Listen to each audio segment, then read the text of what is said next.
വിജയന്റെ ഹിറ്റ് സിനിമകളുടെ ഭാഗമായിട്ട് സമുദ്ര ചേച്ചി ഉണ്ടായിരുന്നു. അപ്പോൾ 30 വർഷം പൂർത്തിയാക്കുന്ന ഈ അവസരത്തിൽ സമുദ്ര ചേച്ചിയെ പറ്റി എന്താണ് പറയാനുള്ളത്? സമുദ്ര ചേച്ചി കൂടെ കൂടിയിട്ട് 22 വർഷമായിട്ടുണ്ട്.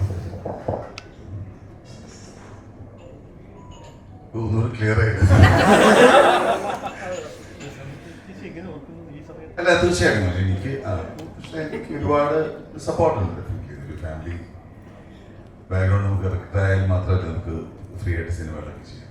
സിനിമയിൽ നിന്ന് വന്ന ഒരാളെന്ന രീതിയിൽ സിനിമയുടെ സപ്പോർട്ട് വളരെ വലുതാണ്. സിനിമ കണ്ടിട്ടാണെങ്കിലും നമ്മുടെ കുഴപ്പങ്ങളായിരിക്കും അത് കൂടുതലായിട്ട് ഫീൽ ചെയ്യാം. അപ്പോൾ അത് കറക്റ്റ് ചെയ്യാൻ വേറെ സിനിമകൾ കാണാൻ പ്രേരിപ്പിക്കാത്ത സിനിമ സപ്പോർട്ട് തന്നെയാണ്. ശരി, ഇപ്പോൾ ഒരുപാട് പോലീസ് കഥാപാത്രങ്ങൾ നമ്മൾ കണ്ടു. അപ്പോൾ പണ്ട് നമ്മൾ പോലീസ് കഥാപാത്രം എന്ന് ഓർക്കുമ്പോൾ സുരേഷ് ചേട്ടനെയായിരുന്നു ഓർക്കുന്നത്. ഇപ്പോൾ അത് വിജയേട്ടനിലേക്ക് മാറിയിട്ടുണ്ട്. അപ്പോൾ ഇത് കോൺഷ്യസ് ആയിട്ട് എടുക്കുന്നതാണോ അതോ അത് ചെയ്യാൻ നല്ല ഇഷ്ടമായിട്ട് ചെയ്യുന്നതാണോ? ഇത് ആക്ച്വലി സംഭവിച്ചു പോകുന്നതാണ്. തുടക്കത്തിൽ ശ്രദ്ധിക്കാതെ വന്ന് കിട്ടുന്ന കഥാപാത്രങ്ങൾ ചെയ്തു പോയിട്ട് ഇപ്പോൾ അന്നത്തെ നമ്മുടെ ഒരു അപ്പിയറൻസും ഒരു സീരിയസ് റോൾസുമാണ് കൂടുതൽ ചെയ്യുന്നത്. ആ സമയത്ത് സപ്പോർട്ടീവ് പോലീസ് ക്യാരക്ടേഴ്സ് ഓൾസോ. പിന്നെ സിനിമയിൽ കൂടുതൽ ഓപ്ഷന് പോവാതെ ഒരാളൊരു ക്യാരക്ടർ ചെയ്തത് വർക്കൗട്ടായിട്ട് ആക്ച്വലി അയാളുടെ ഇന്ന് പിടിക്കും. അങ്ങനെ കുറേ സിനിമകൾ ചെയ്തിട്ടുണ്ട്. ഇത് നമുക്കിന്നെ ഒരു ക്ലീഷയായിട്ട് കുറേ ആൾ അതിൽ നിന്ന് മാറി. പിന്നെ വീണ്ടും അത് തുടങ്ങിയത് അനുരാഗരിക്കുമ്പോഴാണ് ഞാനും ആസിയായിട്ട് ചെയ്തതിന് ശേഷം.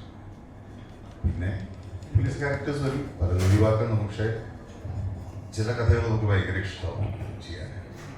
അപ്പം അതിന് ആ സമയത്ത് കൂടുതൽ ഇഷ്ടം കഥയോട് വരുമ്പോൾ ആ ഒരു പ്രേക്ഷകത്തെ പറ്റി അധികം ബോധമില്ലാതായിരിക്കും. അതുപോലെ തന്നെ അയ്യപ്പൻ കോശിയിലൊക്കെ വരുമ്പോഴത്തേക്കും ഒരു ഈഗോസ്റ്റിക് ഒരു ഇതുണ്ടല്ലോ, അതുപോലെ തന്നെയാണോ പോലീസിലുള്ള ഒരു ഈഗോസ്റ്റിക് ഇതാണോ ഒരു കഥ പറയുന്നത്? ട്രെയിലർ വന്നപ്പോൾ അങ്ങനെ ഒരു സൂചന ഉണ്ടായിരുന്നു. ഇതൊരു ഈഗോ ബേസ്ഡ് സിനിമയല്ല. ആക്ച്വലി പക്ക ഒരു പോലീസ് പ്രൊസീജിയറാണ്. രണ്ടുപേരും വർക്ക് ചെയ്യുന്ന പോലീസിലാണെന്ന് ഒരു ഇൻവെസ്റ്റിഗേഷൻ ഉണ്ട്. ഇൻവെസ്റ്റിഗേഷൻ ത്രില്ലിംഗ് ആണ്. എല്ലാ ഒരു സിനിമ നടത്തിലേക്ക് എന്താണെന്ന് നടക്കാൻ പോകുന്നത് നമുക്ക് അത് കേട്ടപ്പോൾ ഉണ്ടായിരുന്ന അതേ ആകാംക്ഷ പ്രേക്ഷകരിലേക്ക് എത്തിക്കാൻ വേണ്ടിയിട്ടും നല്ല രീതിയിൽ മേക്ക് ചെയ്യുന്നത് തന്നെയാണ്. ഇപ്പോൾ ചില ആക്ടേഴ്സ് പോലീസ് റോൾ 30 വർഷമായി നാഷണൽ അവാർഡ് ഉൾപ്പെടെയുള്ള നേട്ടങ്ങളുണ്ട് സിനിമയിൽ. ഒരുപാട് ആളുകൾ ഓർത്തു വയ്ക്കുന്ന പിന്നെയും പിന്നെയും കാണാൻ ആഗ്രഹിക്കുന്ന പുനർവായിക്കുന്ന കഥാപാത്രങ്ങളുണ്ട്. 30 വർഷത്തെ ജേണി എങ്ങനെയാണെന്ന് ഞങ്ങളോടൊന്ന് പറയുക. ഇതിൻ്റെ ഒരു ജോയ് 30 വർഷത്തോടെ പ്രതീക്ഷിക്കാതെ ഈ വിഘ്നങ്ങളിൽ രംഗണവതിക്ക് കൊടുക്കുന്ന പോലെ തുടങ്ങിയതാണ്.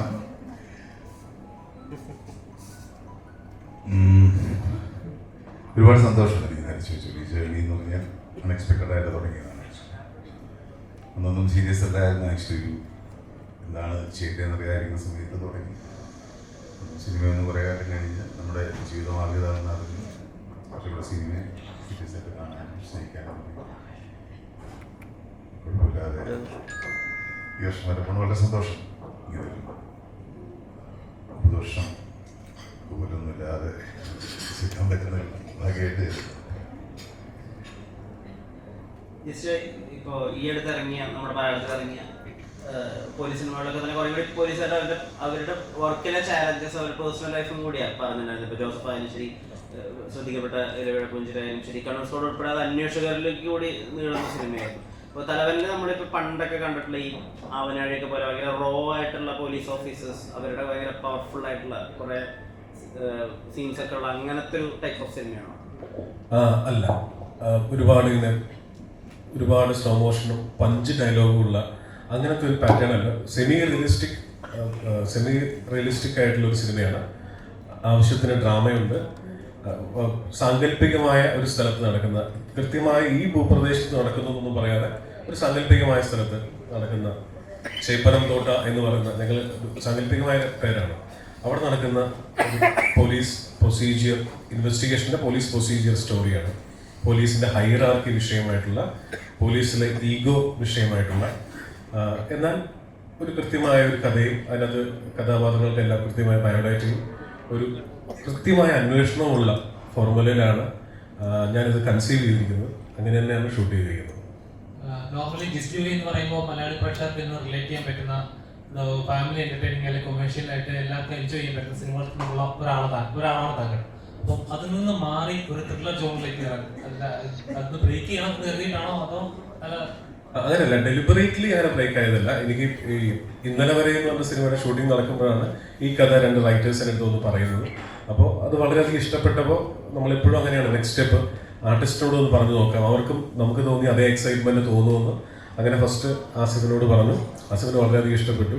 അപ്പോൾ ബിജുവേട്ടൻ ഈ ക്യാരക്ടർ ചെയ്താൽ കൊള്ളാമെന്ന് ഞങ്ങൾക്ക് എല്ലാവർക്കും, പ്രൊഡക്ഷനും ആസിഫിനും എനിക്കും ഞങ്ങൾക്ക് എല്ലാവർക്കും ബിജുവേട്ടൻ ആ ക്യാരക്ടർ ചെയ്താൽ വളരെ മനോഹരമായിരിക്കും.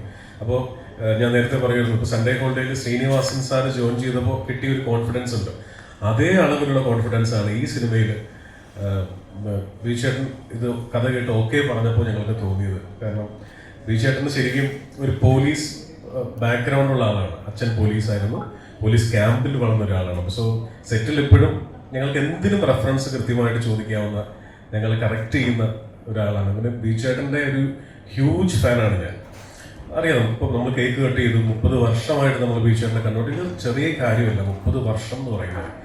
അപ്പോൾ സ്റ്റിൽ പാഷൻ നഷ്ടപ്പെടാതെ പുതിയ പുതിയ പുതിയ ആർക്കറിയാൻ പോലത്തെ സിനിമകളും, എന്നാൽ ഒരു സൈഡിൽ ഓർഡിനറി പോലത്തെ സിനിമകളും, വെള്ളിമൂങ്ങ പോലത്തെ സിനിമകളും ഇങ്ങനെ ചെയ്ത് നമ്മളെ ഞെട്ടിപ്പിച്ചുകൊണ്ടിരിക്കുന്ന വലിയൊരു അഭിനേതാവാണ്. രാജ്യം അംഗീകരിച്ചിട്ടുള്ള അഭിനേതാവാണ്. അപ്പോൾ ആസിഫ് സ്ഥിരമായിട്ട് എൻ്റെ കൂട്ടുകെട്ട് ഉള്ളതാണ്. പക്ഷേ വിജയന്മാരുള്ള കൂട്ടുകെട്ട് ആദ്യമായിട്ടായിരുന്നു. അത് ഭയങ്കര എക്സൈറ്റഡ് ആയിരുന്നു. അത് എക്സൈറ്റ്മെന്റ് എന്നുള്ള വേർഡ് ഇപ്പോൾ പറഞ്ഞ ക്ലീഷ ആയിട്ടുണ്ടെങ്കിലും വേറെ വേർഡ് കിട്ടാത്തതുകൊണ്ട് പറയാണ്, അത്രയും ആസ്വദിച്ച് ഷൂട്ട് ചെയ്യാൻ പറ്റിയ ഒരു സിനിമയായിരുന്നു കലവൻ.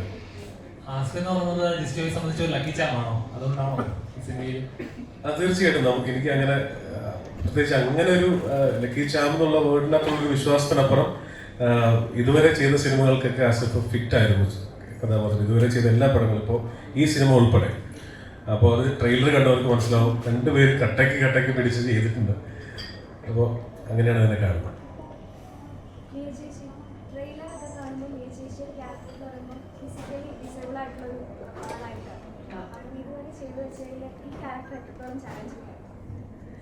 ഇതിലെ സുനിത എന്ന് പറഞ്ഞ ക്യാരക്ടർ ഒരു ചെറിയൊരു എന്താ പറയുന്നത്, ഫിസിക്കലി ഒരു ചെറിയൊരു ഇഷ്യൂ ഉള്ള ഒരാളാണ്. എനിക്ക് അങ്ങനെ ഒരു ക്യാരക്ടർ ചെയ്ത് പരിചയമൊന്നുമില്ല. അപ്പോൾ ഒരു ദിവസം കഥ പറയില്ല. അല്ല, ഒരു ദിവസം എനിക്ക് അതിന്റെ ശീലം ഇല്ലാത്തതിന്റെ ആയിരിക്കും, നമ്മൾ കുറച്ച് ദിവസമൊക്കെ ഇങ്ങനെ സീനൊക്കെ ഇങ്ങനെ ഷൂട്ട് ചെയ്തൊക്കെ പോയി ഒരു ഷോട്ട് എടുത്തപ്പോ ഞാൻ ആക്ച്വലി ആ ഒരു പ്രശ്നം മറന്നുപോയി. നമ്മൾ ആരും ഓർത്തില്ല, ഞാൻ മറന്നുപോയി. എൻ്റെ ബീച്ചറിന്റെ കൂടെയായിരുന്നു സീൻ ഉണ്ടായിരുന്നത്. ഞങ്ങൾ ആരും ഓർത്തില്ല. പിറ്റേ ദിവസം എന്തോ ഇങ്ങനെ ചായയൊക്കെ കുടിച്ചിട്ട് വർത്താനൊക്കെ പറഞ്ഞോണ്ടിരുന്നപ്പോ ബീച്ചേട്ടൻ, എടി നീ ഇന്നലെ ആ കാര്യം ചെയ്തായിരുന്നോ? അപ്പൊ ഞാൻ അയ്യോ ഞാൻ ഓർക്കുന്നില്ല എന്നുള്ളത്. അപ്പൊ ഉടനെ എഡിറ്ററെ വിളിച്ച് ചെക്ക് ചെയ്ത് നോക്കിയപ്പോ സംഭവം ചെയ്തിട്ടില്ല. എന്നിട്ടത് വീണ്ടും റീഷൂട്ട് ചെയ്യേണ്ടി വന്നു. അപ്പൊ അത് എന്റെ പരിചയക്കുറവിന്റെ ഒരു പ്രശ്നമായിരുന്നു. ആർക്കും അത് ഓർമ്മയും വന്നില്ല. അപ്പൊ അന്ന് ആ ഒരു കാര്യം ഉണ്ടായപ്പോ ബീച്ചേട്ടൻ തന്നെ അതിനൊരു ടിപ്പ് പറഞ്ഞു തന്നു. ഇങ്ങനെ ഒരു കാര്യം നമ്മളെല്ലാരും മറന്നു പോകാൻ സാധ്യതയുണ്ട്. വിലയേറിയ ടിപ്പാണോ ഞാൻ പറഞ്ഞു കൊടുക്കുന്നത്? കുഴപ്പമില്ല അല്ലേ? 30 വർഷം ആയതിന്റെ 30 വർഷം അപ്പൊ എന്നോട് പറഞ്ഞു തന്നു, നമ്മൾ മറന്നുപോകും ഇങ്ങനത്തെ ഒരു കാര്യം. നമുക്ക് ശീലമില്ലാത്തൊരു കാര്യം ആയതുകൊണ്ട് നമ്മൾ ചിലപ്പോൾ തലേന്നത് ചിലപ്പോൾ വിട്ടുപോകാൻ സാധ്യതയുണ്ട്. അപ്പോ അത് ഓർക്കാൻ വേണ്ടിയിട്ട് എന്തെങ്കിലും ഒരു എന്താ പറയുന്നത്, ഒരു നീ ക്യാപ്പോ അല്ലെങ്കിൽ ശരീരത്തിൽ നമ്മൾ യൂഷ്വലി ഉപയോഗിക്കാത്ത എന്തെങ്കിലും ഒരു സാധനം, ഒരു സംഭവം നമ്മൾ വെക്കുവാണെങ്കിൽ ഇതെന്തിനാ ഞാനിട്ട ആ കാര്യം ഓർമ്മ വരും എന്നുള്ള രീതിയിൽ ഒരു ടിപ്പൊക്കെ എനിക്ക് പറഞ്ഞു തന്നു. അപ്പം പിന്നെന്താ പറയുന്നത്, ഇതെനിക്കൊരു ലേണിംഗ് എക്സ്പീരിയൻസ് തന്നെയായിരുന്നു എല്ലാം കൊണ്ടും. ഇവരുടെയൊക്കെ കൂടെ ബീജാന്റെയും ആസ്പിക്കിന്റെ കൂടെ ഒക്കെ മുമ്പ് വർക്ക് ചെയ്തിട്ടുണ്ട്. പക്ഷെ എന്താ പറയുന്നത്, ഈ ഒരു ടീം എന്ന് പറഞ്ഞപ്പോ ജിസ്റ്റേറിന്റെ കൂടെ ഒരു സിനിമ ചെയ്യുന്ന ഫസ്റ്റ് ടൈം ആയിരുന്നു.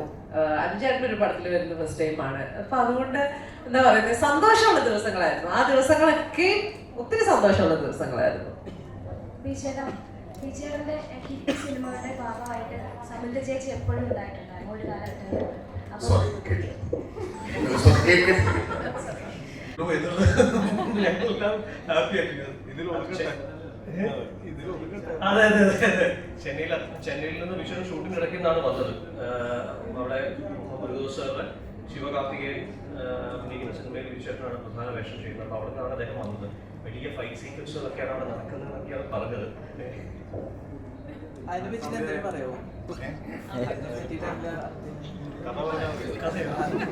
ഇതിനെ പറ്റിയാണോ? അല്ല, അതൊരു വിരോധ ഫിലിം തന്നെയാണ്, ടിപ്പിക്കലി വിരോധ ഫിലിം തന്നെയാണ്. ശിവകാർത്തികേയൻ വലിയ ബഡ്ജറ്റ്, കൊമേഴ്സ്യൽ വലിയ ബഡ്ജറ്റ്, വലിയൊരു 1 വർഷത്തോളം നല്ല ഷൂട്ട് മൂവിയാണ്. നല്ല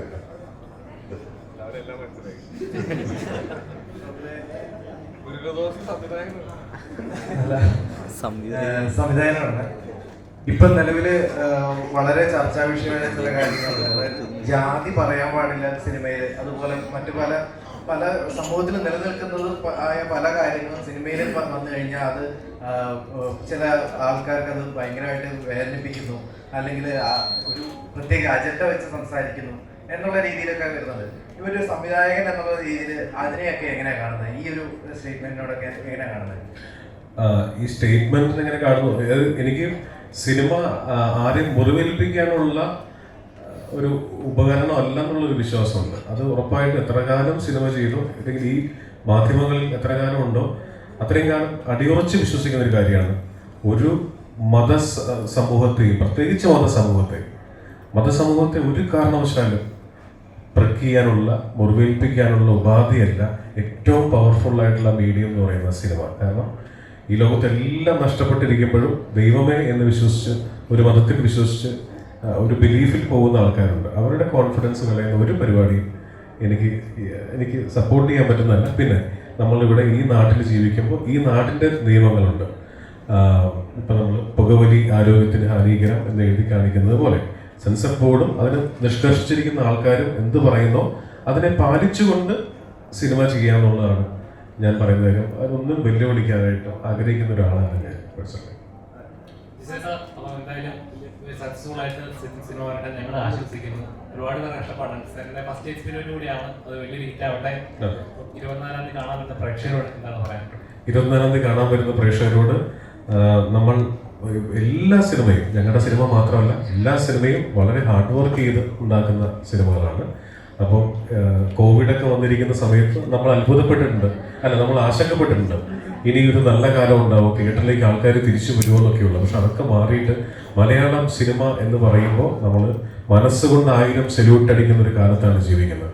എന്തുതരം കണ്ടന്റും നല്ലതാണെങ്കിൽ, എത്ര റിവ്യൂ ബോംബിംഗ് ഉണ്ടെങ്കിലും നല്ല സിനിമ വിജയിപ്പിക്കുന്ന പ്രേക്ഷകരെ അവർ തന്നെയാണ് ഞങ്ങൾക്ക് വിശ്വാസം.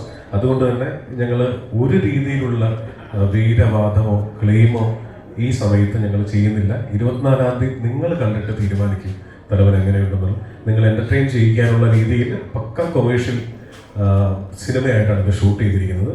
ബാക്കിയെല്ലാം ഞങ്ങൾ പ്രേക്ഷകനെയും ദൈവത്തിനെയും മാത്രം വിശ്വസിക്കുന്നു. നിങ്ങൾ ഫസ്റ്റ് ഡേ തന്നെ പടം കാണണം.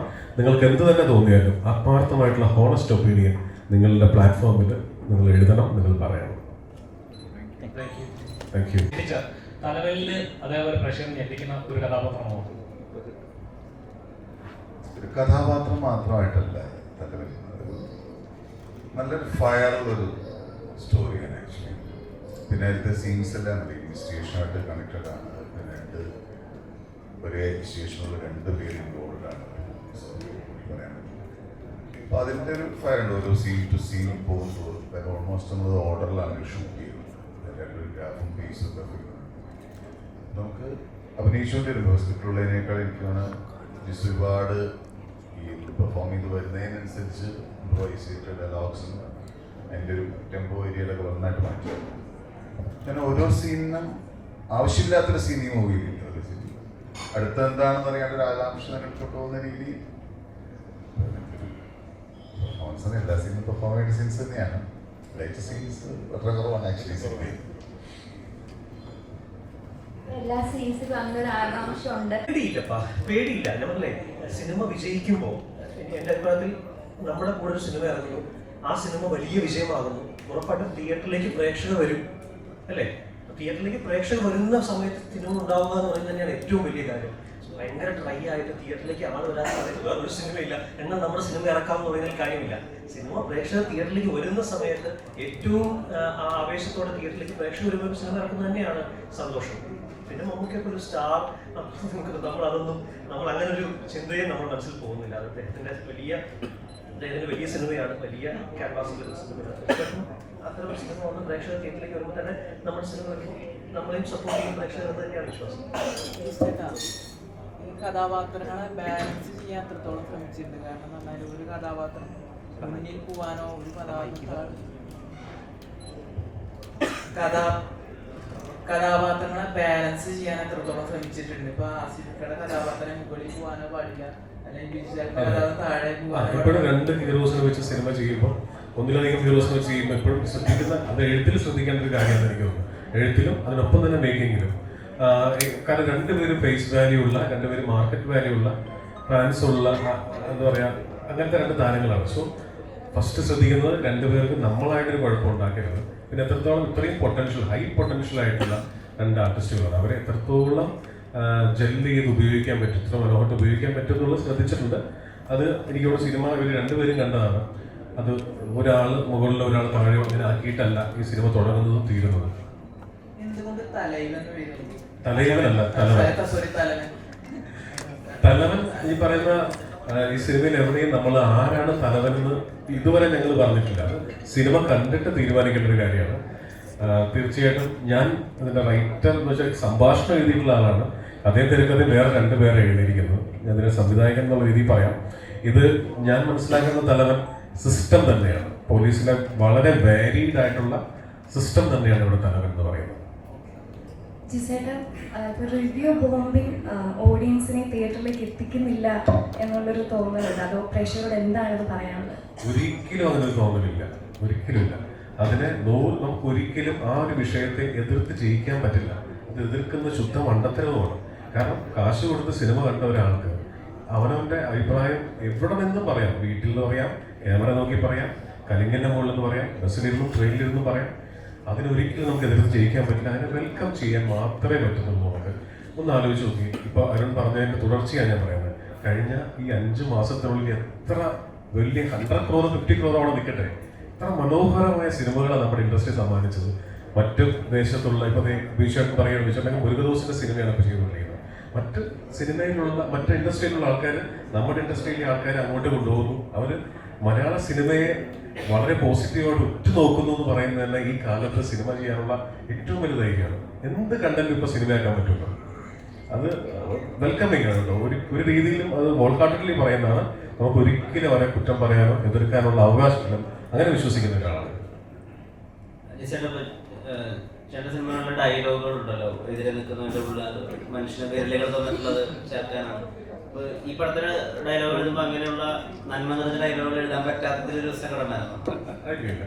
നന്മ നിറഞ്ഞ ഡയലോഗുകൾ എഴുതണമെങ്കിൽ വേറെ ഒരുപാട് മാർഗങ്ങളുണ്ട്. നമുക്ക് പറയുന്ന മറ്റ് പ്രസിദ്ധീകരണങ്ങളിൽ വേണമെങ്കിൽ എഴുതാം. അങ്ങനെയൊന്നുമില്ല. എനിക്ക് ഒരു സിനിമ, ആ സിനിമയ്ക്ക് ഇപ്പോൾ ഫോർ എക്സാമ്പിൾ ഇപ്പം ഞാൻ പാട്ടുകൾ എഴുതുന്നുണ്ട്.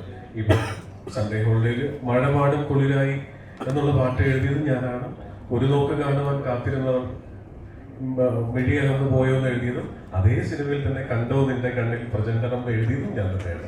അപ്പോൾ ഒരു സിനിമയ്ക്ക് മാച്ച് ചെയ്യുന്ന രീതിയിലുള്ള സംഭാഷണങ്ങൾ എഴുതുക എന്നുള്ളതാണ് ഉദ്ദേശിക്കുന്നത്. അല്ലാണ്ട് അങ്ങനെ ഒരു ഫോഴ്സ്ഫുള്ളി ചെയ്താൽ എന്തും പോലെ ഏച്ച് കെട്ടിയാൽ മുഴച്ചു നിൽക്കുന്നു പറയുന്ന പോലെ അതെപ്പോഴും ശ്രദ്ധിക്കാറുണ്ട്. പ്രത്യേകിച്ച് സിനിമ ഇപ്പൊ വളരെ റിയലിസ്റ്റിക്, ഇപ്പൊ താങ്കൾ ചോദിച്ച പോലെ അത്രയും റിയലിസ്റ്റിക് ആയിട്ട് സംസാരിക്കുന്ന സമയമാണ് സിനിമ. അപ്പോൾ അത്രയും സിമ്പിളായിട്ട് എഴുതാനാണ് ശ്രമിച്ചിരിക്കുന്നത്. ഈ ഹോട്ടലിലൊക്കെ പോകുമ്പോൾ കോസ്റ്റ് പ്ലസ് GST എന്നൊക്കെ പറയുന്ന പോലെ ജസ്റ്റ് ജോയിൻ എടുത്താൽ ഒരു ലിറിസിസ്റ്റിന്റെ അതല്ല, അത് പാട്ട് ഒരുപക്ഷെ പാട്ടെഴുത്ത് ഞാൻ സിനിമാ സംവിധായകനാകണം എന്ന് ആഗ്രഹിക്കുന്നതിനേക്കാൾ മുൻപ് ആഗ്രഹിച്ചിരുന്നതാണ് പാട്ടെഴുത്തുകാരനാകണമെന്നുള്ളത്. അപ്പോൾ ഓഫ്കോഴ്സ് മറ്റൊരാളെ പറഞ്ഞ് എൻ്റെ സിനിമയുടെ മൂഡ് ഇതാണ്, ഇങ്ങനെ എഴുതണം എന്നൊക്കെ പറയുന്നതിനേക്കാൾ നല്ലത് എനിക്ക് തന്നെ എഴുതാൻ അല്ലേ, അത് ഇഷ്ടമുള്ള ഒരാളായിരുന്നു ചെയ്യുന്നത്. വർഷങ്ങൾ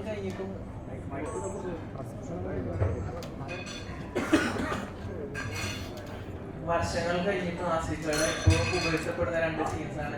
ട്രാഫിക്കിലെ സ്മൈലും ഇപ്പോൾ പറഞ്ഞ പോലെ വെള്ളത്തിലെ അടി കിട്ടുന്ന സീൻ, അങ്ങനത്തെ എന്തെങ്കിലും പെർഫോമൻസ് നമുക്ക് ഇതിലുണ്ടോ? ഉണ്ട്, തീർച്ചയായിട്ടും. ആ ഈ പറയുന്ന കാർത്തിക് എന്ന് പറയുന്ന കഥാപാത്രം ഡിമാൻഡ് ചെയ്യുന്ന ഒരു തരത്തിലുള്ള പെർഫോമൻസസ് ഉണ്ട്.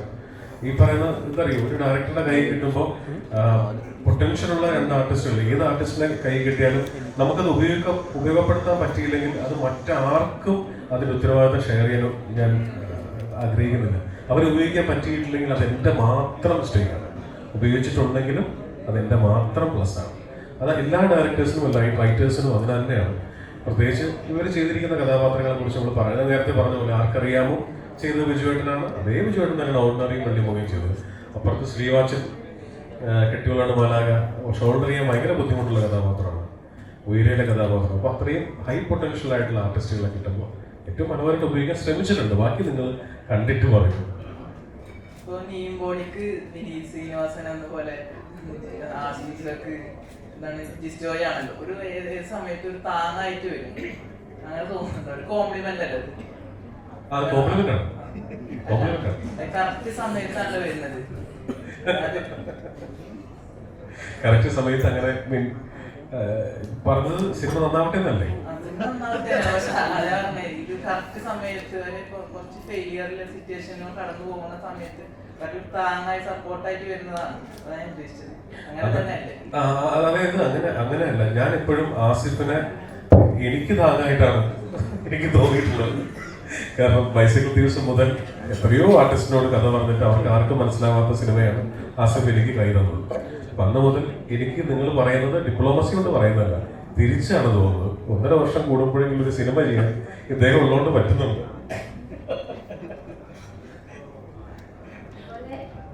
വിജയമാണ്. ഇപ്പോൾ ഏറ്റവും ഇൻഡസ്ട്രി ഹിറ്റ് എന്നൊക്കെ പറയാവുന്ന രീതിയിൽ മഞ്ഞമ്മലും അല്ലെങ്കിൽ പ്രേമലും ഒക്കെ 100 കോടിയിലേക്ക് എത്തും. അപ്പോൾ നമ്മുടെ ഒരു പ്രൊഡക്റ്റ് ആയിട്ട് വരുമ്പോൾ ഇപ്പോൾ സത്യം പറഞ്ഞാൽ പ്രഷറാണോ അതോ നല്ലതാണെങ്കിൽ സ്വീകരിക്കുമായ കോൺഫിഡൻസ് ആണോ? ഇന്നത്തെ പ്രൊഡ്യൂസർ എന്നുള്ള രീതിയിൽ എങ്ങനെ? പ്രഷറില്ല. നമ്മൾ ജെന്യുവനായിട്ട് ഒരു എഫേർട്ട് എടുക്കുന്നു. ആ എഫേർട്ട് നിങ്ങളുടെ മുന്നിലേക്ക് വെക്കുന്നു. നിങ്ങളാണ് ജഡ്ജ് ചെയ്യേണ്ടത്. പ്രേക്ഷകർ കണ്ട് ഇഷ്ടപ്പെടേണ്ട കാര്യമാണ്. നമ്മൾ ഒട്ടും മുൻവിധികളോടെ അല്ലെങ്കിൽ മുൻവിധികളുമായിട്ട് നിങ്ങൾ സംസാരിക്കുകയോ അല്ലെങ്കിൽ നമ്മൾ ഒരിക്കലും നമുക്ക് അങ്ങനെ അതൊരു മാജിക്കാണല്ലോ. സിനിമ എന്ന് പറയുന്നത് തിയേറ്ററിനുള്ളിൽ സംഭവിക്കുന്ന ഒരു മാജിക്കാണ്. യാതൊരുവിധ പ്രഡിക്ഷനും നമുക്ക് പറ്റാത്തൊരു കാര്യമാണ്. നമ്മൾ എടുക്കുന്ന എഫേർട്ട് വളരെ സിൻസിയർ ആയിരിക്കുക, നമ്മൾ എടുക്കുന്ന എഫേർട്ട് വളരെ ജെന്യുവൻ ആയിരിക്കുക എന്നുള്ളത് വിശ്വസിക്കുന്ന ആളാണ് ഞാൻ. അപ്പോൾ അത് ഈ സിനിമയിൽ ഉണ്ടായിട്ടുണ്ട്. ബാക്കി പ്രേക്ഷകർ തീരുമാനിക്കേണ്ട കാര്യമാണ്. പ്രഷർ എന്തായാലും ഇല്ല. അപ്പം നമുക്കങ്ങനെ സിനിമ വിജയിക്കുന്ന കാണുമ്പോൾ നമുക്ക് ഭയങ്കര സന്തോഷമല്ലേ. ഇപ്പം കഴിഞ്ഞ 6 മാസത്തിലേക്ക് 5 മാസം കഴിയുന്നു. ഈ 5 മാസത്തിനിടയ്ക്ക് ഇന്ത്യയിൽ ഏറ്റവും കൂടുതൽ വിജയങ്ങൾ സമ്മാനിച്ച ഇൻഡസ്ട്രിയാണ് മലയാളം അല്ലേ. 5 സിനിമകൾ 6 സിനിമകളോട് 100 കോടി ക്ലബിൽ കയറി, 2 സിനിമ 200 കോടി ക്ലബിലേക്ക് എത്തി. അത് വലിയ നേട്ടം തന്നെയാണ് മലയാളത്തെ സംബന്ധിച്ചിടത്തോളം. അപ്പം അത് ശരിക്കും പറഞ്ഞാൽ അത് നമ്മൾ പ്രേക്ഷകരുടെ അകവഴിഞ്ഞ സപ്പോർട്ട് ഉണ്ടായിട്ടുണ്ട്. തിയേറ്ററിലേക്ക് വന്ന് സിനിമ കാണാനുള്ള പ്രേക്ഷകരുടെ ആ മനോഭാവം ഭയങ്കരമായിട്ട് ചേഞ്ച് ആയിട്ടുണ്ട്. അത് നമുക്ക് ഉറപ്പായിട്ട് സന്തോഷം തരുന്ന കാര്യമാണ്. സിനിമ നന്നായാൽ ഉറപ്പായും പ്രേക്ഷകർ തിയേറ്ററിലേക്ക് വരും എന്ന അടിവര ഇടുന്ന കാര്യങ്ങൾ തന്നെയാണ്. അത് ഉറപ്പായിട്ടും 100% സന്തോഷം തരുന്ന കാര്യമാണ്. ട്രെയിലർ ലോഞ്ചിന്റെ അന്ന് പറയുണ്ടേ എന്തെങ്കിലും നിവൃത്തി ഉണ്ടെങ്കിൽ ഇവിടെ ആയാലും ഈ 1.5 വർഷം കൊണ്ട് 5 ട്രാൻസ്ഫർ എന്നൊക്കെ പറയുന്നത് ഒരു വലിയ മാസ് കാര്യമായിട്ടല്ല നമുക്ക് ഫീൽ ചെയ്യുന്ന ട്രെയിലർ കാണുമ്പോൾ. അപ്പൊ ഇത് ആ വിധത്തിൽ സ്റ്റാർട്ടും കൂടി കുറച്ചുകൂടി എക്സ്പ്ലോർ ചെയ്യുന്ന പടമായിരിക്കും ആസിഫയുടെ തലവൻ. അങ്ങനെ ചോദിച്ചാൽ അത് കണ്ടു നോക്കിയതിനു ശേഷം നിങ്ങൾ ജഡ്ജ് ചെയ്യേണ്ടതാണ്. കാര്യം ഇതിൽ ഭയങ്കര സൂപ്പർ നാച്ചുറൽ ആയിട്ടുള്ള ഒരു പോലീസ് ഓഫീസറോ ഈ പറയുന്ന പോലെ കാക്കയോ അങ്ങനെയുള്ള റെഫറൻസ് ഒരു സമയത്ത് മലയാള സിനിമയിൽ ഉണ്ടായിരുന്നു. നമുക്ക് കാണാൻ ഇഷ്ടപ്പെടുന്ന പോലീസ് ഓഫീസർ എന്ന് പറയുമ്പോൾ എപ്പോഴും ഭയങ്കര മസ്കുലർ ആയിട്ടുള്ള ഭയങ്കര സ്റ്റൈലിഷ് ആയിട്ടുള്ള ഓഫീസേഴ്സ് ആയിരുന്നു. പക്ഷെ നമുക്ക് മലയാള സിനിമയിൽ എപ്പോഴും കുറച്ചും കൂടെ നമ്മുടെ ഒരു എവറിഡേ ലൈഫിൽ കാണുന്ന പോലത്തെ പോലീസുകാരോടാണ് നമുക്ക് താല്പര്യം. അപ്പം അങ്ങനത്തെ ഒരു പോലീസുകാരൻ ചെയ്യാനാണ് എന്നെ കൊണ്ടും പറ്റുള്ളൂ. എനിക്കൊരു ഭയങ്കര ഭീകരനായ ഒരു പോലീസ് ഓഫീസർ ആവാൻ പറ്റുമെന്ന് എനിക്ക് തോന്നുന്നില്ല. അപ്പം അത്തരത്തിലുള്ള ലിമിറ്റേഷൻസിൽ നിന്നുകൊണ്ടാണ് ഈ സിനിമ ചെയ്തിട്ടുള്ളത്. പക്ഷെ ഇതുവരെ ഇപ്പോൾ കൂമനിലും കുറ്റവും ശിക്ഷയിലും ഒക്കെ ചെയ്തതിനേക്കാൾ ചിലപ്പോൾ കുറച്ചും കൂടെ കൊമേഴ്ഷ്യൽ ആയിട്ടുള്ള ഒരു ഫ്ലേവർ ഈ കാർത്തിക് എന്ന് പറഞ്ഞ ക്യാരക്ടറിനുണ്ടാവും. തീർച്ചയായിട്ടും അത് അങ്ങനെ കിട്ടിയാൽ സന്തോഷം. മലയാളികളുടെ യൂത്ത് ഐക്കണായിട്ടുള്ള യൂത്ത് സ്റ്റാർ എന്നല്ലേ പറയാം. ഒരുപാട് സിനിമകളിൽ അങ്ങനെ കണ്ടിട്ടുണ്ട് ഞങ്ങൾ. അപ്പൊ അങ്ങനെ ഒരു പരിവേഷം ഉള്ളത് കൊണ്ട് തന്നെ ഒരു പ്രതിനായകനായിട്ട് ഒരു വില്ലൻ വേഷങ്ങൾ മിസ് ചെയ്യുന്നുണ്ടോ? ഇല്ല, ഞാൻ ചെയ്യാറുണ്ട്. പിന്നെ ഇടി കൊള്ളുന്ന ഒരു വില്ലനാവാൻ എനിക്ക് താല്പര്യമില്ല. അപ്പോൾ ഒരു ക്യാരക്ടർ ഡ്രിവൻ ആയിട്ടുള്ള ഇപ്പം നെഗറ്റീവ് ഷെയ്ഡ്സ് വരുന്നതിനോട് ഇപ്പോൾ ഉയരെ പോലെയുള്ളത് അല്ലെങ്കിൽ ഓർഡിനറി പോലെയുള്ള സിനിമകൾ ചെയ്യുന്നതിനോട് എനിക്ക് സന്തോഷമുള്ളൂ. അത്തരം ക്യാരക്ടേഴ്സ് ചെയ്യുമ്പോൾ പിന്നെ ഒരു സിനിമയിൽ എന്നെ കാണുമ്പോൾ എൻ്റെ ക്യാരക്ടറിന് ഒരു പ്രെഡിക്റ്റബിൾ സ്വഭാവം ഉണ്ടാവില്ല.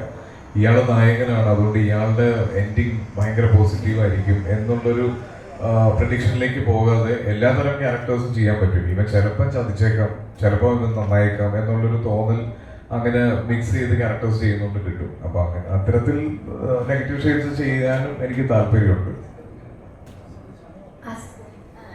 ഈ അനുരാഗകരിക്ക വെള്ളത്തിൽ അച്ഛനും മോനുമായിട്ട് അഭിനയിച്ചു. അപ്പം ഇപ്പോഴും സോഷ്യൽ മീഡിയ കറങ്ങുന്ന ഒരു സീനുണ്ട്, മറ്റേ അടി കിട്ടുമ്പോൾ ഉള്ളൊരു റിയാക്ഷൻ. അപ്പൊ ഈ സിനിമ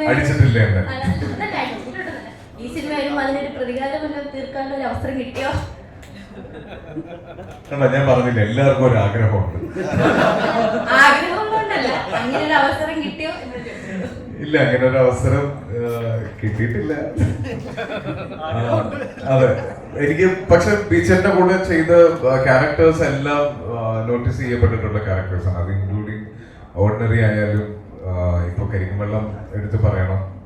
അപ്പൊ അതില് എനിക്ക് തോന്നുന്നു ചിലപ്പം ബീച്ചറിനായിട്ടുള്ള ഒരു ഫ്രണ്ട്ഷിപ്പിന്റെ ഒരു കെമിസ്ട്രിയുടെ അല്ലെങ്കിൽ ചേട്ടൻ എനിക്ക് തരുന്ന ഒരു ഫ്രീഡം, ഇതൊക്കെ ആയിരിക്കാം ചേട്ടന്റെ കൂടെ ചെയ്യുന്ന ക്യാരക്ടേഴ്സ് ഹൈലൈറ്റ് ചെയ്ത് നിൽക്കാനുള്ള കാരണം.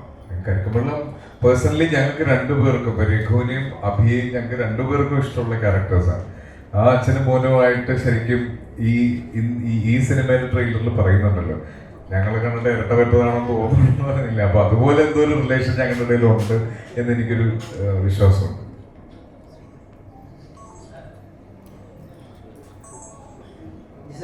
നേരത്തെ കണ്ടപ്പോൾ നമുക്ക് കോടതിയിൽ ഒരുപാട് പ്രൊസീജിയർ കാര്യങ്ങളൊക്കെ മനസ്സിലായിട്ടുണ്ട്. ചില സിനിമകളൊക്കെ അങ്ങനെ എഡ്യൂക്കേറ്റിംഗ് ആണല്ലോ, അങ്ങനത്തെ ഒരു പരിപാടി തരാറുണ്ടോ? ഇല്ല, അത്തരം ഓൾറെഡി പ്രേക്ഷകന് അറിയാവുന്ന കാര്യങ്ങളില്ലേ, അതെല്ലാം ഞാൻ സൂചിപ്പിച്ച് പോയിട്ടേ ഉള്ളൂ. ഇപ്പോൾ അങ്ങനെ ഒരു കോടതി വിഷയം വരുമ്പോൾ ആ കോടതിയെ എത്രത്തോളം ചെറുതാക്കി കാണിക്കാം എന്നുള്ളതാണ് ഈ സിനിമ ഇതുവരെ ശ്രദ്ധിച്ചിരിക്കുന്നത്. അപ്പോൾ ഇപ്പോൾ ഒരു സംഭവം നടന്നു, ആ സംഭവത്തിന് ശേഷം നമുക്കറിയാം ഇന്ന ഫോർമാലിറ്റീസ് ഉണ്ട്, അതെല്ലാം അവർ മൊണ്ടാഷ് പോലെ കാണിച്ചു പോയിട്ടുള്ളൂ. ബാക്കി പ്രേക്ഷകർക്ക് അറിയാമല്ലോ, അത് ഡീറ്റെയിൽ ചെയ്യാൻ ശ്രമിച്ചിട്ടില്ല. ഡീറ്റെയിൽ ചെയ്തിട്ടുണ്ട്, പക്ഷെ വലിച്ചു നീട്ടാൻ ശ്രമിച്ചിട്ടില്ല. ഇപ്പോൾ ആസിഫ് ഖാൻ ഇത്രയധികം സിനിമകൾ ചെയ്യുന്നത് നിങ്ങളുടെ ഫ്രണ്ട്ഷിപ്പിൻ്റെയും കൂടി ഒരു ഫാക്ടർ ഉണ്ടാവും ഡെഫിനറ്റ്ലി, സ്ക്രിപ്റ്റ് ഉണ്ടെങ്കിലും. അപ്പോൾ ഇപ്പോൾ ബിജു ചേട്ടനോടൊക്കെ നെറേറ്റീവ്, ഇപ്പോൾ ബിജു ചേട്ടൻ ഭയങ്കര സിമ്പിളാണ്. അപ്പോൾ ആരോടെങ്കിലും ഇങ്ങനെ ഒരു വേദിയിൽ ഭാര്യയെ പറ്റിയൊക്കെ പറയുകയാണെങ്കിൽ കുറച്ചും കൂടി കാവ്യാത്മകമായിട്ട് പറഞ്ഞത്. ബിജു ചേട്ടൻ ഭയങ്കര സിമ്പിൾ ആയതുകൊണ്ടാണ് അങ്ങനെ പറഞ്ഞു നിർത്തിയത്. അപ്പോൾ അങ്ങനത്തെ സിമ്പിളായിട്ടുള്ള ഒരു കമ്മ്യൂണിക്കേഷൻ, സ്ക്രിപ്റ്റ് പറയാനും അല്ലെങ്കിൽ കാര്യങ്ങൾ പറഞ്ഞു മനസ്സിലാക്കാനും അതൊരു ഈസിയാണോ? അല്ല, ബീച്ചേട്ടനെ സംബന്ധിച്ചിടത്തോളം ബീച്ചേട്ടൻ നിങ്ങൾ എനിക്ക് തോന്നുന്നില്ല എത്ര പേർക്ക് ബീച്ചേട്ടനെ അടുത്ത് അറിയാമെന്നുള്ളത്. എന്നാൽ ബീച്ചേട്ടനെ അടുത്ത് അറിയുന്നവർക്ക് അറിയാവുന്ന ഒരു കാര്യം, വളരെ ഒരു കാര്യം മനസ്സിലാക്കുന്നതിൽ നമ്മൾ പറഞ്ഞു തുടങ്ങുമ്പോഴേ ബീച്ചേട്ടൻ അതിൻ്റെ എൻഡ് എന്താണെന്ന് മനസ്സിലാക്കാം. ആ ഒരു ഇപ്പോൾ ഒരുപക്ഷെ ഇത്രയും വർഷത്തെ എക്സ്പീരിയൻസ് കൊണ്ടായിരിക്കാം, ബൈ ബർത്ത് കിട്ടുന്ന കുറച്ച് കഴിവുണ്ട്, അങ്ങനെ ആയിരിക്കാം. പക്ഷെ ഞാൻ വിചാരിച്ചിരുന്നത് ബീച്ചേട്ടൻ കഥ പറയാൻ വേണ്ടി പോകുമ്പോൾ വളരെ ലേസി ആയിട്ടുള്ള ഒരാളായിരിക്കും. അപ്പോൾ ഞാൻ കഥ പറയാൻ ചെന്നപ്പോൾ ചോദിച്ചു, ബിജുട്ടാ ഈ കഥ 45 മിനിറ്റിലും പറയാം, 2.25 മണിക്കൂറിലും പറയാം, ഞാൻ എങ്ങനെ പറയണം? അപ്പോൾ ഞാൻ പ്രതീക്ഷിക്കുന്ന മറുപടി നീ ചുരുക്കി പറ എന്നുള്ളതായിരിക്കും. അപ്പോൾ നീ വലുതാക്കി പറ, നിനക്ക് എത്രത്തോളം ഭംഗിയായിട്ട് പറയാൻ പറ്റുമോ അത്രത്തോളം ഭംഗിയായിട്ട് പറയാം. അതെനിക്ക് ഭയങ്കര ഒരു ഷോക്കിംഗ് ആയിരുന്നു. ഞാൻ അങ്ങനത്തെ ഒരു മറുപടി അല്ല പ്രതീക്ഷിച്ചത്. സോ ബിജുട്ടോട് കഥ പറഞ്ഞു, കഥ മൊത്തം കേട്ട് കഴിഞ്ഞിട്ട് ഓരോ കഥാപാത്രത്തിൻ്റെ പേര് ഉൾപ്പെടെയാണ് ബിജു തിരിച്ചു പോയത്. അയാൾ എന്തുകൊണ്ടായിരിക്കും, ഇപ്പോൾ മാത്യു എന്തുകൊണ്ടാണ് അങ്ങനെ പെരുമാറുന്നത്, രഘു എന്താ ഇങ്ങനെ നോക്കുന്നത്, അങ്ങനെ ഓരോ കാര്യങ്ങളും. അതെനിക്ക് ബിജുചേട്ടനെ, ആ ഒരു ബിജുചേട്ടനെ എനിക്ക് അറിയില്ല, ബിജുചേട്ടനെ മുൻപ് പരിചയപ്പെട്ടിട്ടില്ല സിനിമ ചെയ്യുന്നവരെ. ബിജുചേട്ടൻ കാര്യങ്ങൾ മനസ്സിലാക്കുന്നതിൽ ഈ ഇരിക്കുന്ന ആർക്കറിയുന്നതിനേക്കാളും വളരെ ഷൂഡായിട്ടുള്ള ഒരു വ്യക്തിയാണ്. നോർമലി ഒരു ത്രില്ലർ പടം എന്ന് പറയുമ്പോൾ ഓരോ 10 മിനിറ്റിൽ വെച്ച് ടെസ്റ്റ് കൊടുത്ത് പ്രേക്ഷകനെ അടുത്തത് എന്തെന്ന് ഉണ്ടാക്കുന്ന ഒരു ക്യൂരിയോസിറ്റി എലിമെന്റ് ഉണ്ടല്ലോ. ഇപ്പൊ തലവനിലായാലും ശരി, അങ്ങനെ ഒരു എലിമെന്റ് ഉണ്ടെന്ന് വിശ്വസിക്കുന്നു. രണ്ടുപേര് പോകുമ്പോൾ ഈഗോ ക്ലാഷ് ഒരുപാട് സിനിമകൾ അങ്ങനെ കണ്ടിട്ടുണ്ട്. അപ്പം ഈ സിനിമയിലും അങ്ങനെ എന്തെങ്കിലും ഉണ്ടോ? അല്ല, അത് പറഞ്ഞ നേരത്തെ വിചേട്ടൻ പറഞ്ഞ പോലെ അങ്ങനെ ഒരു ഈഗോ ക്ലാഷിന്റെ കഥയല്ല നമ്മൾ പറഞ്ഞിരിക്കുന്നത് കേട്ടോ. കാരണം എനിക്കൊന്ന് ട്രെയിലർ കണ്ടപ്പോഴും പോസ്റ്റർ കണ്ടപ്പോഴും ഒത്തിരി പേര് നമ്മളോട് ചോദിക്കുന്നത് ഇതൊരു ഈഗോ ക്ലാഷിന്റെ കഥയാണെന്നുള്ളതാണ്. പക്ഷെ ഈഗോ ക്ലാഷിന്റെ കഥയല്ല. ഒരിക്കലും ഒരു അയ്യപ്പനും കോശിയോ ഡ്രൈവിംഗ് ലൈസൻസോ പോർത്തൊഴിലോ പ്രതീക്ഷിച്ചുകൊണ്ട് ഈ സിനിമ കാണരുത്. കാരണം അതെല്ലാം ഞങ്ങൾ പറഞ്ഞിരിക്കുന്ന ഒരു കഥ, അതൊരു സബ് ലെയർ മാത്രമാണ്. രണ്ടുപേരുടെ ഉറപ്പായിട്ടും ഒരേ സ്റ്റേഷനിൽ വർക്ക് ചെയ്യുന്ന 2 പോലീസുകാരാണ് കഥ പറയുമ്പോൾ പോലീസിൻ്റെ ഒരു ഹൈറാർക്കി പറഞ്ഞു പോയിട്ടുള്ളൂ. പോലീസിലുള്ള ഒരു ഹൈറാർക്കി ഉണ്ടല്ലോ, കോൺസ്റ്റബിളിൻ്റെ മുകളിൽ SI, SIയുടെ മുകളിൽ CI, അങ്ങനെ. ആ ഹൈറാർക്കി തമ്മിലുള്ള ഈഗോ പറഞ്ഞു പോയിട്ടുണ്ട്, ഇവർ തമ്മിലുള്ള ഈഗോയും പറഞ്ഞു പോയിട്ടുണ്ട്. പക്ഷെ ഈഗോ അല്ല ഈ സിനിമ. ഇത് കൃത്യമായിട്ട് ഞാൻ തുടക്കത്തിൽ പറഞ്ഞ പോലെ പോലീസ് ഇൻവെസ്റ്റിഗേഷൻ തന്നെയാണ്, ഒരു കുറ്റാന്വേഷണ കഥയാണ്. അതിനോട് ഇപ്പോൾ മലയാള സിനിമയുടെ ഏറ്റവും സുവർണ്ണ കാലഘട്ടം ആണെന്നാണ് ഇപ്പോൾ ഗുരുവായൂരമ്പലതറയിൽ വരെ ഭയങ്കര ഈ ഒരു തലവല്ല ക്യാരക്ടർ അത് കണ്ടു തന്നെ അറിയേണ്ടിയിരിക്കുന്നു. എന്താ പറയുന്നത്, ചിലപ്പോൾ നമ്മളിങ്ങനെ ചില സിനിമകളൊക്കെ കാണുമ്പോൾ ഒരുപാടൊന്നും കാണത്തില്ല, പക്ഷെ ചില ഡയലോഗുകൾ ഭയങ്കര ക്ലിക്കാവും അല്ലേ? ഇപ്പൊ തന്നെ നേരത്തെ ഇവിടെ സംസാരിച്ചത് പറയുന്നത് മോൻ ഹാപ്പിയാണോ എന്ന് ചോദിക്കുന്നുണ്ടായിരുന്നു. ഒറ്റ മോൻ ഹാപ്പിയാണോ ആ ഒരൊറ്റ ഡയലോഗേ ഉള്ളൂ, പക്ഷെ അതെല്ലാവരും ഏറ്റെടുത്തില്ലേ. അപ്പൊ അതേപോലെ നമ്മൾ നോക്കുവാണെങ്കിൽ ഒരുപാട് സിനിമകളിലുണ്ട് ചില ചെറിയ കാര്യങ്ങൾ വളരെ ക്ലിക്കായി വരുന്നത്. അതേപോലെ ചില ക്യാരക്ടേഴ്സ് ആദ്യം മുതൽ അവസാനം വരെ ത്രൂ ഔട്ടുള്ള ചില ക്യാരക്ടേഴ്സ് കാണുമായിരിക്കും, പക്ഷെ ആ ക്യാരക്ടേഴ്സിനേക്കാളും കൂടുതൽ ക്ലിക്കാവുന്നത് ചിലപ്പോൾ ഒന്ന് വന്നു പോയ ആളായിരിക്കും, അല്ലെങ്കിൽ ഒരു നോട്ടം, അയാളുടെ നോട്ടം കൊള്ളായിരുന്നു, അങ്ങനെയൊക്കെ അല്ലേ. അപ്പോ ഇതിലെ എന്റെ ക്യാരക്ടറും ഈ പറയുന്ന പോലെ ലെങ്ത് വെച്ചോ അങ്ങനെയൊന്നും അല്ല ഞാൻ ജഡ്ജ് ചെയ്യാൻ ഉദ്ദേശിക്കുന്നത്. നല്ലൊരു സിനിമയുടെ ഒരു നോട്ടബിൾ പാർട്ടാവുക എന്നുള്ളതായിരുന്നു എൻ്റെ ഒരു ഉദ്ദേശം. അപ്പോ അത് അങ്ങനെ വരും എന്ന് ഞാൻ വിചാരിക്കുന്നു. ഇനി ബാക്കി പ്രേക്ഷകർ കാണുന്ന പോലെ. ഇപ്പൊ തലവൻ വരെയും എങ്ങാണല്ലോ, അത് ഒരു ചോയ്സ് ആണ്. അത് എപ്പോഴും അങ്ങനെ ശരീരം കൊണ്ടിരിക്കുക, അതൊരു കോൺഷ്യസ് എഫേർട്ടായിട്ട് എടുത്തിട്ടുണ്ട് എപ്പോഴും. ഇല്ല, എൻ്റെ അടുത്തേക്ക് വരുന്ന ക്യാരക്ടേഴ്സും അങ്ങനെയുള്ളതായതുകൊണ്ടാണ് ഞാനായിട്ടൊരു കോൺഷ്യസ് എഫേർട്ട് അതിനു വേണ്ടി ഇട്ടിട്ടില്ല. എന്നാലും ഈ പറഞ്ഞ പോലെ യങ്ങായിട്ട് ഇരിക്കുമ്പോൾ മാക്സിമം യങ്സ്റ്റർ കഥാപാത്രങ്ങൾ ചെയ്യണം എന്നുള്ളൊരു ആഗ്രഹമുണ്ട്. വർഷങ്ങൾക്ക് ശേഷം എന്താ പറയുക സിനിമയിൽ ഒരു ഗസ്റ്റ് റോൾ ചെയ്തിരുന്നു. അതിൻ്റെ അകത്താണ് അങ്ങനെ കുറച്ച് ഈസ്ഡ് ആയിട്ടുള്ളൊരു ലുക്കിൽ ഞാൻ ട്രൈ ചെയ്തു. അപ്പം ഉറപ്പായിട്ടും അങ്ങനെ വന്നാൽ ഈ കുറ്റവും ശിക്ഷയും ചെയ്യുന്ന സമയത്ത് സാജൻ എന്ന് പറഞ്ഞ ആളെ എനിക്ക് തോന്നുന്നത് എൻ്റെ ആക്ച്വൽ പ്രായത്തിനേക്കാളൊക്കെ കുറെ കൂടെ മെച്ചുവേർഡ് ആയിട്ടുള്ള ഒരു ക്യാരക്ടറായിരുന്നു. അപ്പം ഞാൻ ബോധപൂർവം അങ്ങനെ ചൂസ് ചെയ്യാറില്ല, പക്ഷെ എൻ്റെ അടുത്തേക്ക് വരുന്നതിൽ കൂടുതൽ എന്നെ അട്രാക്ട് ചെയ്യാറുള്ളത് എനിക്ക് തോന്നുന്നത് യങ്സ്റ്റർ ക്യാരക്ടേഴ്സ് തന്നെയാണ്. പിന്നെ ഈ ന്യൂ ജനറേഷൻ ലേബലൊന്ന് പൊളിക്കണം എന്നുള്ളൊരു ആഗ്രഹം ഉള്ളതുകൊണ്ടാണ് ഹണിബി, കിളിപോയി പോലുള്ള സിനിമകൾ പിന്നെ ഒരു ഗ്യാപ്പ് വന്നത്. അപ്പൊ അതിലേക്ക് തിരിച്ചു പോകാനുള്ള ശ്രമത്തിലാണ്. ഈ നമ്മളെല്ലാവരും വലിയ പ്രതീക്ഷയോടുകൂടി കണ്ടുവരുന്ന സിനിമയാണ് രോഹിത്തിന്റെ സിനിമ. അപ്പൊ are you ready for Denver എന്ന് പറയുന്ന ടിക്കറ്റൊക്കെ ആ ഒരു പോസ്റ്റർ ഭയങ്കര വൈറലായിരുന്നു. മലയാളത്തിൽ അങ്ങനെ ക്രാക്കൊക്കെ പോലുള്ള ആൾ അത് കുറച്ച് റയർ ആയിരുന്നല്ലോ. അപ്പൊ ഡെൻവർ എപ്പോ ടോൺ ആയിരിക്കും, ടിക്കറ്റൊക്കെ എപ്പോ ടോൺ ആവും? ഇപ്പൊ എനിക്കൊരു കംപ്ലീറ്റ് റിക്കവറി പറഞ്ഞിരിക്കുന്നത് 9 months ആണ്. ഷൂട്ടിനിടയിൽ എനിക്കൊരു ആക്സിഡന്റ് ആയി. അപ്പം അതിനുശേഷം എനിക്ക് തോന്നുന്നൊരു സെപ്റ്റംബറോട് കൂടി അല്ലെങ്കിൽ ഒരു ഓഗസ്റ്റ് എൻഡോട് കൂടി അത് ജോയിൻ ചെയ്യാനുള്ളൊരു പരിധത്തിലേക്ക് എത്തും. കാര്യം ആ സിനിമ ഒരു ഫുൾ കോൺഫിഡൻസിൽ ചെയ്യേണ്ട ഒരു സിനിമയാണ്. ഞാൻ ഇതുവരെ ചെയ്തതിൽ ഏറ്റവും വലിയ സിനിമയാണ്. ഒരു ത്രൂ ഔട്ട് ആക്ഷൻ വരുന്ന ഒരു പക്ക തിയേറ്റർ എലമെന്റ്സ് ഉള്ള ഒരു കൊമേഴ്ഷ്യൽ സിനിമയാണ്. അപ്പോൾ അതൊരു കോംപ്രമൈസ് ഇല്ലാതെ തന്നെ ചെയ്യണമെന്നുണ്ട്. അപ്പോൾ ഞാൻ ഫിസിക്കലി ഫിറ്റ് ആവണോ അതിന്.